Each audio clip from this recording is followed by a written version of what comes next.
কথা বলছিস? তুই জানিস ম্যাডাম কে? আরে স্যার, ও আমার ছোটবেলার বন্ধু, আমরা একসাথে পড়াশোনা করেছি, একসাথে ছোট থেকে বড় হয়েছি। তারা এখানে বলেছিস, অন্য কেউ শুনে নাই। তোর এই ব্যবহারের জন্য তোকে আমি এই মুহূর্তে চাকরি থেকে বের করে দিতে পারি। কালকে মাত্র অফিসে জয়েন করেছিস, আসতে না আসতে। জি ম্যাডাম, ঠিক আছে। আচ্ছা অথই, তুই এবার বল, তুই এখানে কি করছিস? জয়েন করেছি একজন ক্লিনার হিসেবে। আচ্ছা, আমি একটা বিষয় কোনোভাবেই বুঝতে পারছি না। তুই তো খুব ভালো একজন স্টুডেন্ট ছিলি। আমি একটা ভালো চাকরি করতাম, হঠাৎ করে কোম্পানি থেকে লোক ছাঁটাই করার কারণে আমিও সেই কোম্পানির সেই লোকদের বাবা মা অসুস্থ, তাদের ওষুধ লাগে, প্রতিদিন তাদেরকে ওষুধ দিতে হয়।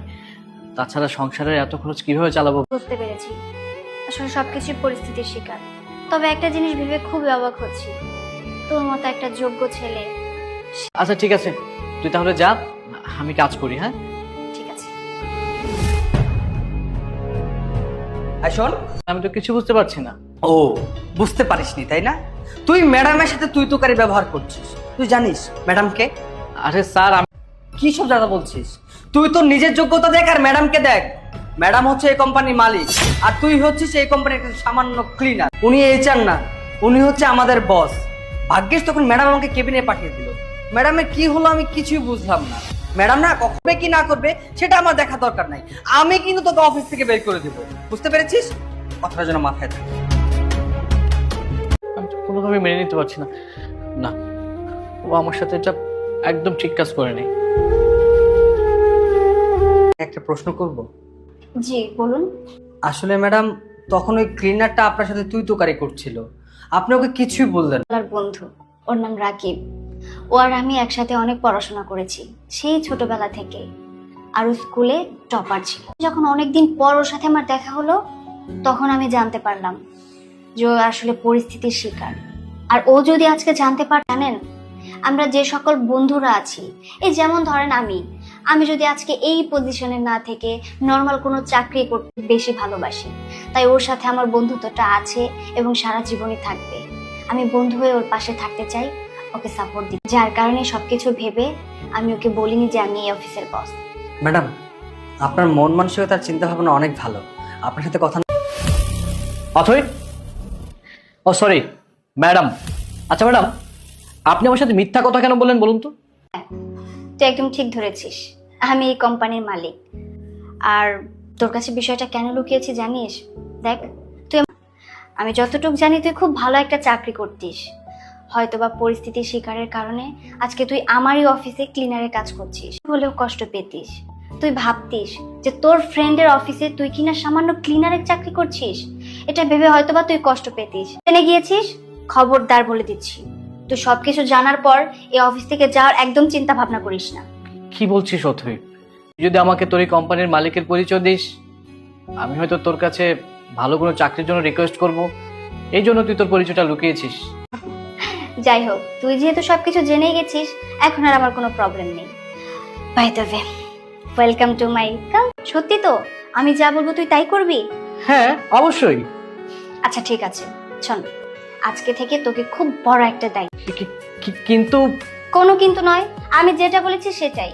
তুই যদি আমার অফিসে থেকে এই দায়িত্বটা পালন করিস, সেটা আমার জন্য অনেক। আমি তোর সেই কথাটা রাখবো। একদিন এই কোম্পানিকে সারা দেশ চিনবে, সারা পৃথিবী চিনবে। আমি আমার জায়গা থেকে যাব। যা, এখন গিয়ে কাজ কর। Thank you ma'am. ম্যাম নয়, অথই বলে ডাক। ওকে অথই।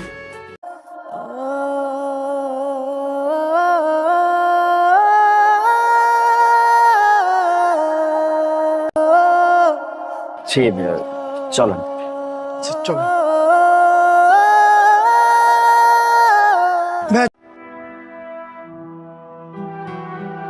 তারপর ভালো আছো তাই না? হ্যাঁ, আমি অনেক ভালো আছি।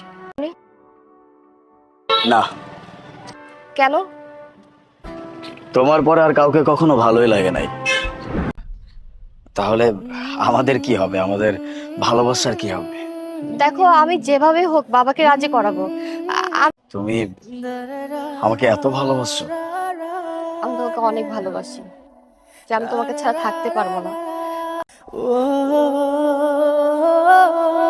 তোমায় আমি একটা সিদ্ধান্ত নিচ্ছি। তুমি তোমার বাবার পছন্দ আবার তুমি আমাকে জিজ্ঞেস করতেছো?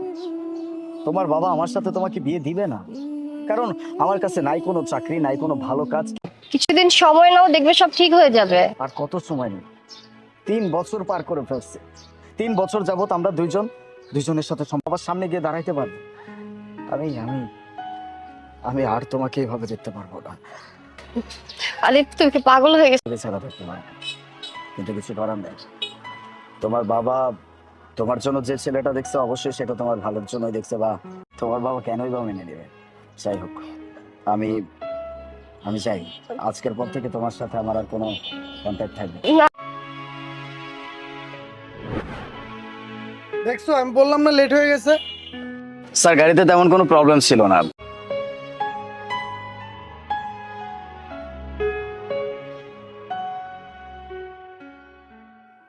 থ্যাংক ইউ, ঠিক হয়ে গেছে। আচ্ছা, আপনাকে কত দিতে হবে?